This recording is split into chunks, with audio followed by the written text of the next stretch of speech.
back into the chamber turning, all my soul within me burning. Soon again I heard a tapping, somewhat louder than before. "Surely," I said, "surely that is something at my window lattice. Let me see then what thereat is, and this mystery explore. Let my heart be still a moment, and this mystery explore. 'Tis the wind, and nothing more."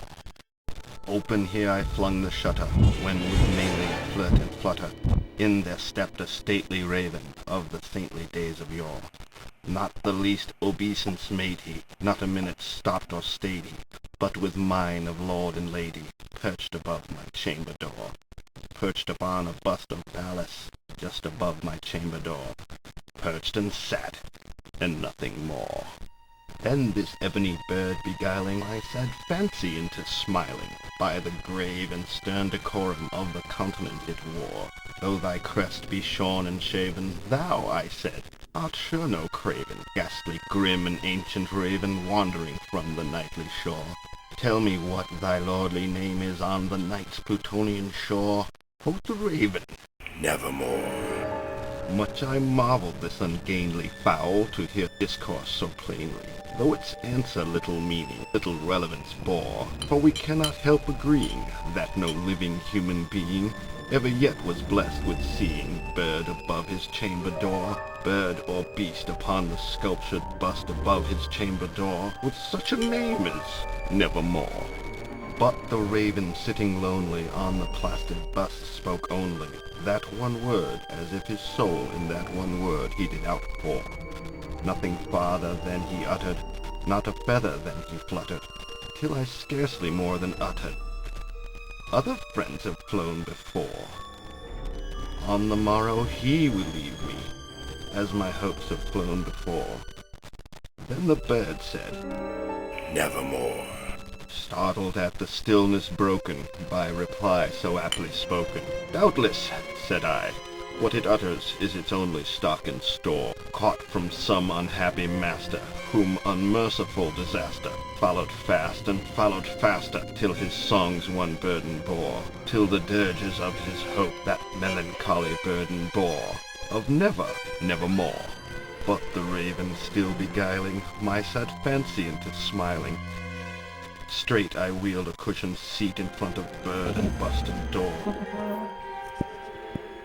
Then upon the velvet sinking, I betook myself to linking fancy unto fancy, thinking what this ominous bird of yore, what this grim, ungainly, ghastly, gaunt, and ominous bird of yore meant in croaking Nevermore.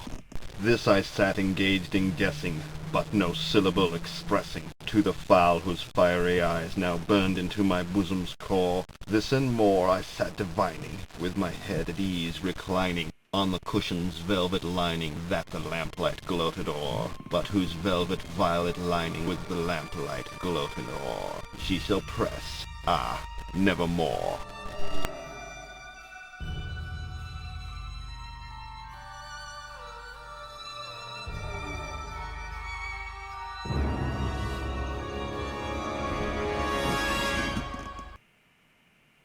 Then methought the air grew denser, perfumed from an unseen censer, swung by seraphim whose footfalls tinkled on the tufted floor.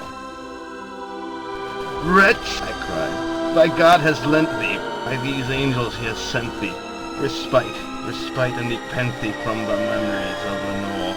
Quaff this kind nepenthe, and forget this lost Lenore." Quoth the raven, "Nevermore."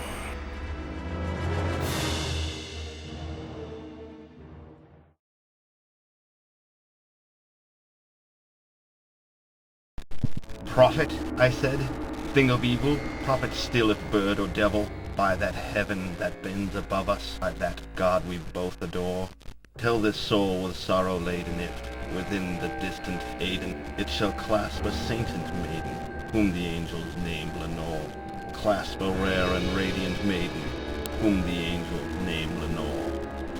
Quoth the raven, "Nevermore." Be that word our sign of parting.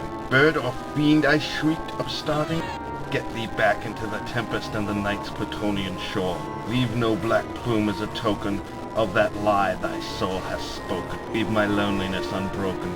Quit the bust above my door. Take thy beak from out my heart, and take thy form from off my door. Quoth the raven, nevermore. And the raven, never flitting, still is sitting, on the pallid bust of Pallas, just above my chamber door. And his eyes have all the seeming of a demon that is dreaming, and the lamplight o'er him streaming throws his shadow on the floor, and my soul from out that shadow that lies floating on the floor shall be lifted nevermore.